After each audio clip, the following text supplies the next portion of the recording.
Welcome back. It's Sports Tonight on Channels Television, and I want to invite you to be part of this segment. We want to talk about that 30-man provisional list that has been released by Super Eagles technical advisor Geno Raw. We expected it. The bulk of the players are those guys that did the job during the qualifiers. And remember, the coach has been saying, giving the assurance that they will not abandon those guys that gave Nigeria a ticket to the World Cup. So now we've seen the 30-man list. A lot of questions are being asked. Well, some, I don't have the answer. We don't have Coach Geno Raw in the studio, but we have the media officer of the Super Eagles of Nigeria. Toyin Ibitoye is back on the show. Toyin, good to have you on Sports Tonight. Thank you so much, Austin.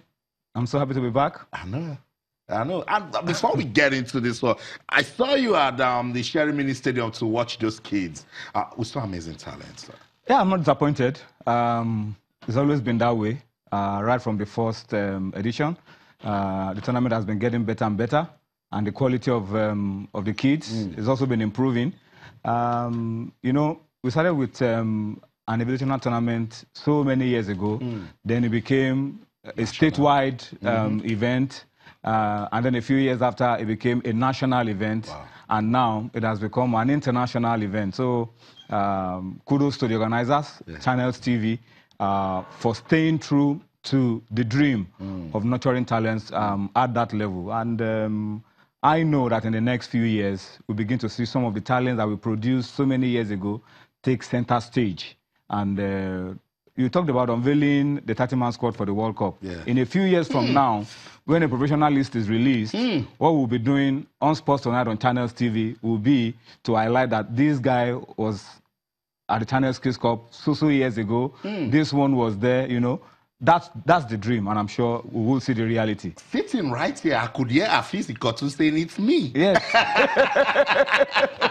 I could hear a parent of one of those kids saying, I receive it. Yes. So Prophet Toyin Ibitoye, I put it down. Something prophetic coming from the media officer of the Super Eagles of Nigeria. Before we get to him talking, let's remind you that it's 30 more days. 30 more days to the 2018 FIFA World Cup. So you know now that the World Cup is here already, Toyin. At 30 more days, I know football fans are feeling the fever, but for someone like you that is close to the team, as the days goes by, Toyin, what comes to your mind? Yeah, you know, it's like someone getting ready for a wedding ceremony. You count the days, and you build up to it. You try to cross-check. You have a checklist, and then you tick the boxes. This is done. This is done. I think we're getting closer. We're getting ready. We're getting set. It's the same thing with the team. The deadline for submission of provisional list has come and gone. The next deadline now is the final squad of 23 on the 4th of June. Wow. And we're building beautifully up to that. And it's been a good run for us. It's been a good ride. It's been a good build-up. Okay. We started the build-up. Immediately, we qualified. And I think it's kudos to the Nigerian Football Federation, the head coach, Geno Raw, because if you want to be the best, you have to prepare like the best, and be ready to beat the best. And preparation has been top-notch. We've played games that have been very, very key to what we'll see at the World Cup. Every game has been strategic. And interestingly, our first game was against the team that was going to end up in our group, Argentina. Immediately we qualified for the World Cup after playing that game, that dead rubber against Algeria. Yeah. We started tuning our minds to the World Cup, the kind of teams who play at the World Cup. And a few days after, we were in Krasnodar, played against Argentina. We've played Poland, we've played Serbia.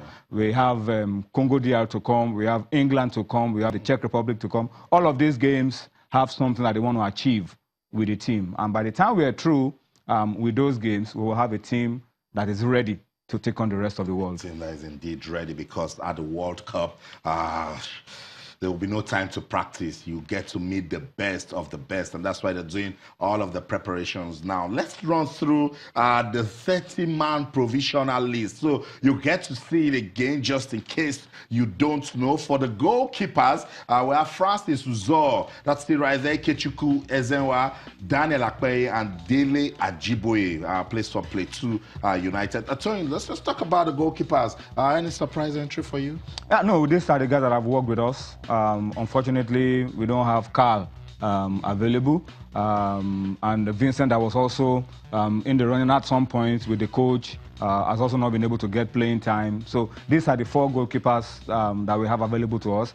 And I want to urge Nigerians to show support for our goalkeepers, give them the boost that they can go out there and do the job. I know these guys individually have been doing a lot of work.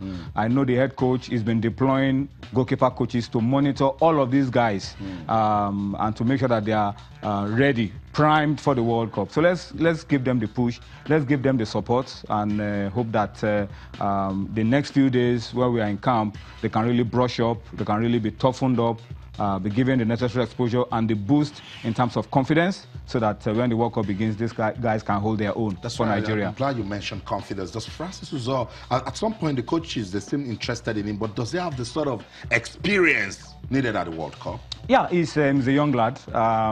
Experience comes with playing games, being exposed to friendly matches, and that is what the coaches have been doing with Francis Uzoho, not just Francis, with the other goalkeepers as well, Ezenwa and Akpeyi. A lot of work has gone in. The goalkeeper coach that is in Europe, Enrico Pionetti, has been following up on Uzoho, working with him from time to time. Coach Genotro has also used this clout to ensuring that Uzoho is allowed to train with the A team of the Deportivo La Coruña. That gives him a lot of exposure, a lot of toughness. So that's good for us. The same thing with Ekechukwu Ezenwa.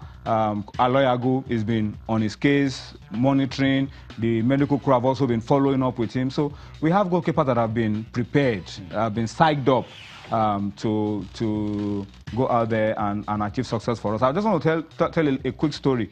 Argentina's second choice goalkeeper to the 1990 World Cup, Goycochea, didn't play football for about 6 months. Because the country where he was playing had a problem with their league and he was suspended. So for 6 months he wasn't playing football. And then he was still named as a backup to Pompidou, who was the first choice in Argentina. Pompidou got injured in one of their earlier games. Goycochea came in, and guess what? He became the hero of the Argentine team. So anything can happen. What we need is just to give these guys that shot in the arm, that boost in confidence. And I'm sure that new heroes will emerge for Nigeria. That's right. From these guys.